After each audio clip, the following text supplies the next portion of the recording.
Fome, miséria, violação dos direitos, repressão. Milhões de pessoas que vivem em países sob o regime comunista pedem um basta nos abusos cometidos pela ditadura. O comunismo é um sistema político falido, ultrapassado. Uma promessa de sociedade sem desigualdades, mas que só se sustenta mesmo pela violência e pelo autoritarismo. Gritos em nome da liberdade. Um basta à miséria e à repressão.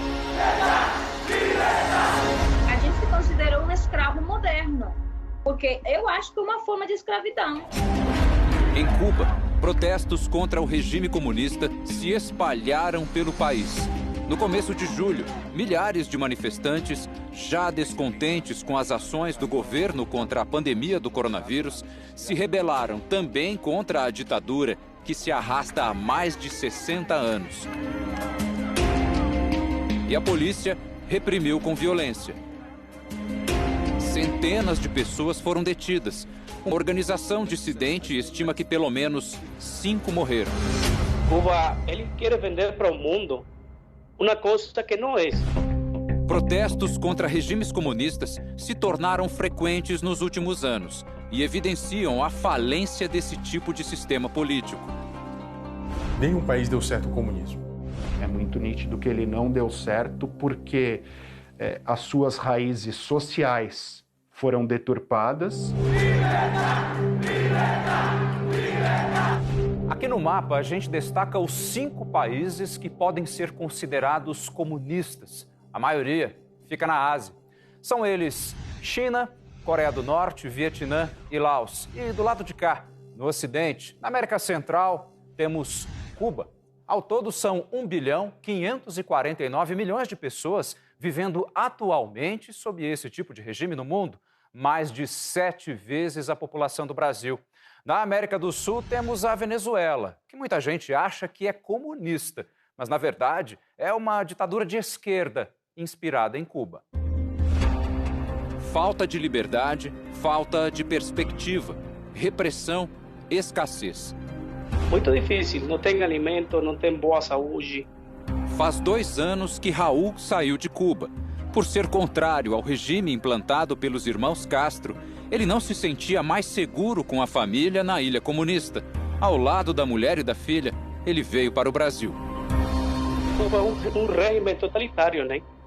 Cuba é um regime autoritário. Querem vender para o mundo uma coisa que não é. Quer fazer acreditar que todo mundo apoia aquele comunismo. Só que na realidade ninguém apoia. Todo mundo é obrigado a obedecer, além de ser doutrinado. Além de ser adotrinado, né? Para sair do país, só com autorização do governo. Sem ela, o caminho é arriscado. Raul sabia disso quando tomou a decisão. Seguiu lá coiote, né? Contratamos um coiote, um verdadeiro bandido, e pagamos caro, cerca de 100 mil reais, só para chegar a Manaus. Além disso, cruzamos a selva, porque os coiotes não circulam por ruas e estradas normais. E a gente viu de tudo naquela selva. Só pedi a Deus para não acontecer nada com a minha família. Cruzando a selva, né? Hoje, Raul vive em Manaus, onde trabalha como músico. Você trabalhando duro, né? Você consegue ter... Aqui você trabalhando duro, consegue ter uma vida melhor, uma alimentação melhor. Em Cuba, você não tem nem pão. Quando a gente chegou aqui e foi a um supermercado, ficou impressionado e ficava só tirando fotos, porque lá em Cuba não tem nada. É tudo mentira. Eu mando as fotos para lá, para eles verem como é o mundo aqui fora. Incrível, né? A vida com liberdade de escolha, com opções, ainda é uma novidade para o músico cubano, que sequer sabe o que é votar. Ninguém do povo votou. Ninguém do povo votou para escolher esse sistema, nem no Fidel, nem no Raul, nem no Dias-Canel. Nós não votamos nunca. Desde a Revolução em 1959, o país foi comandado pela família Castro, primeiro Fidel e depois o irmão Raul. Com a saída de Raul, o presidente passou a ser Miguel Dias-Canel, o homem escolhido pela família Castro e que não foi eleito pelo povo para governar a ilha. Canel é o terceiro governante em mais de 6 décadas de ditadura comunista. Quando os maiores protestos desde a Revolução tomaram conta de Cuba, o governo contra-atacou rapidamente com prisões em massa. A música Pátria e Vida se tornou o hino da frustração com o Estado comunista. A letra faz uma crítica à frase pátria ou morte, repetida muitas vezes pelo ditador Fidel Castro.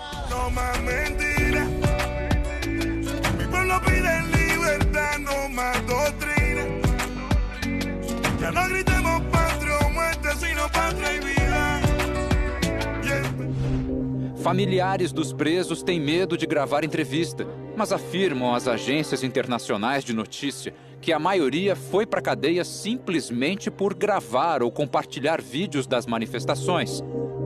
Odete Hernandes e o marido publicaram este vídeo em uma rede social. A gravação já tem mais de 100 mil visualizações. Logo depois, o casal foi detido, acusado de incitação ao crime. O que acontece com Cuba, de alguma forma, é isso. Grupos políticos que prometeram um pacote de sonhos, digamos assim, e que não foram cumpridos na prática, muitas vezes até contra a vontade de seu povo. Os protestos contra a ditadura cubana ganharam reforço na Flórida, Estados Unidos, onde vivem 1,5 milhão de cubanos e descendentes. O Jorge Fernandes chegou aqui há 14 anos e apoia o levante contra o governo comunista de Havana. 62 anos aguantando. Foram muitos anos aguentando abusos e sacrifícios em nome de um sistema que está mais do que provado que não funciona. A saúde está colapsada, não tem comida. As pessoas morrem esperando uma ambulância porque não tem gasolina. Ernesto Martínez é outro imigrante na Flórida que fugiu da ditadura cubana. Não há solução possível sem mudança. Precisamos de abertura democrática para que o povo exerça livremente seu direito de votar. Na sexta-feira, o governo americano ampliou as sanções econômicas contra Cuba pela repressão violenta aos protestos contra o regime. Liberdade, anseio compartilhado do outro lado do planeta. Em Hong Kong, território autônomo no Sudeste Asiático, a população denuncia o avanço do governo chinês sobre a democracia. Os protestos passaram a ser reprimidos com violência crescente. Vários líderes das manifestações já foram detidos e a pena pode chegar a 10 anos de prisão. O jornalista Ivan Abreu mora em Hong Kong desde 2015. Ele conta que a nova Lei de Segurança Nacional tem sido usada para reprimir os opositores do comunismo. Criminaliza algumas atividades políticas. As pessoas estão querendo falar menos sobre isso e, inclusive, entre colegas, assim, a gente vê que o tom das matérias, da crítica, tem mudado um pouco. O Partido Comunista governa a China com mão de ferro há 72 anos. Desde que Mao Tse-tung chegou ao poder. Mas, apesar de ser esse o regime político do país, a China se beneficia e muito do sistema capitalista. A administração política é rígida, mas a economia se aproveita das relações capitalistas, mantendo negociações comerciais lucrativas com países do mundo inteiro. A China, nós não podemos nem classificar como um exemplo de sucesso em relação ao comunismo.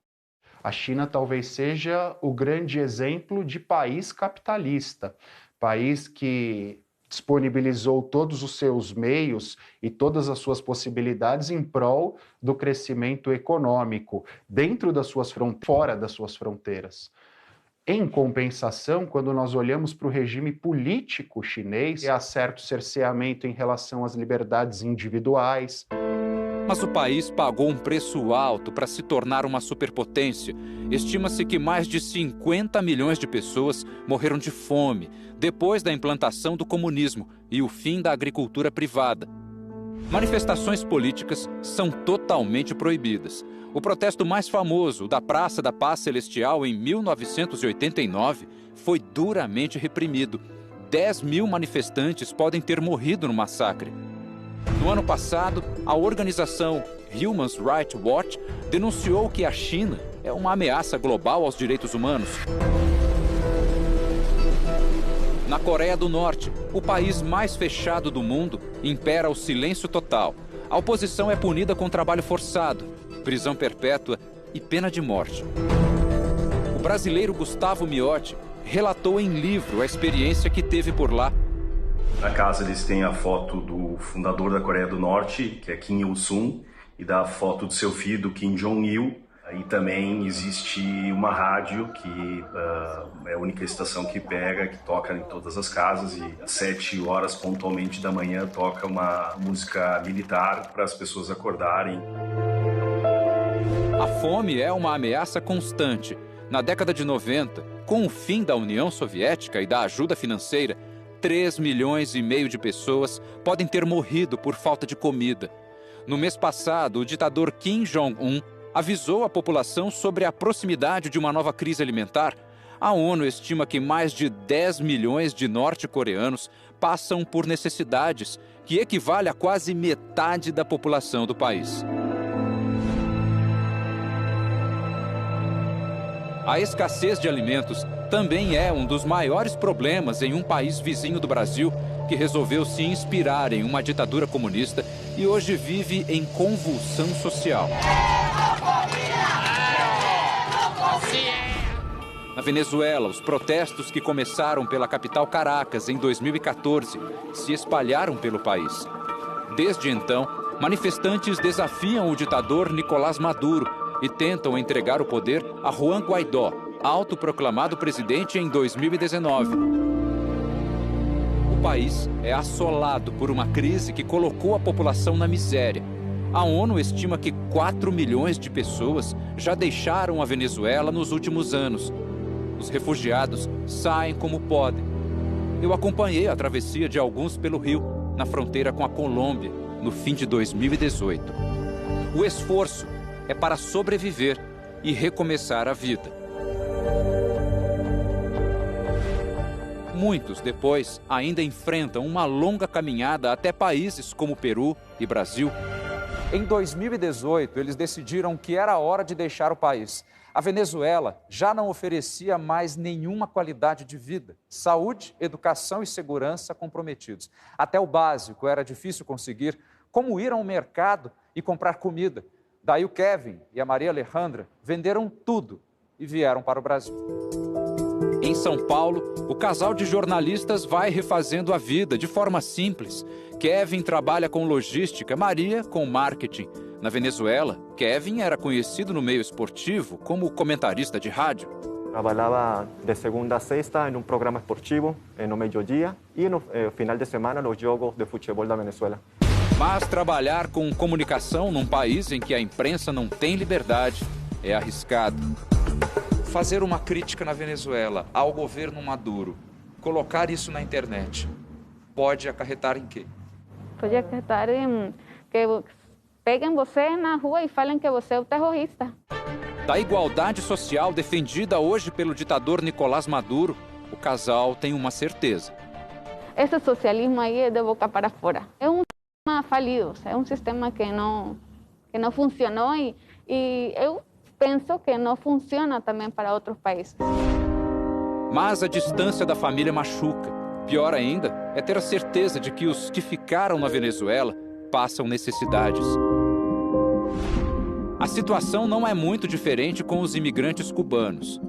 Dariana está no Brasil desde 2016, quando veio para o programa Mais Médicos. Aqui, casou-se com um brasileiro e nunca mais voltou a Cuba. Naturalizada, no ano que vem ela vai ter pela primeira vez uma experiência impossível no país de origem: o voto. Nunca tive a oportunidade de votar numa eleição presidencial. Ninguém nunca me perguntou se eu queria, se eu estava de acordo que esse presidente fosse o meu presidente. A doutora Dariana nunca se conformou com o que sobrava de salário para ela no programa Mais Médicos. Dos quase 13 mil reais previstos no contrato, ela recebia menos de 3 mil reais. A diferença ia toda para o governo comunista de Cuba. Eles fizeram a gente acreditar que não existia saúde gratuita em nenhum lugar do mundo, só lá. Não existia educação gratuita em nenhum lugar do mundo, só lá. Sobre os protestos que têm abalado a ditadura cubana, Dariana vê com esperança o que pode ser o começo de uma mudança profunda. Orgulho que meu povo saiu na rua a pedir liberdade. Acho que não pode ser bom um governo que tem mais de 60 anos no poder.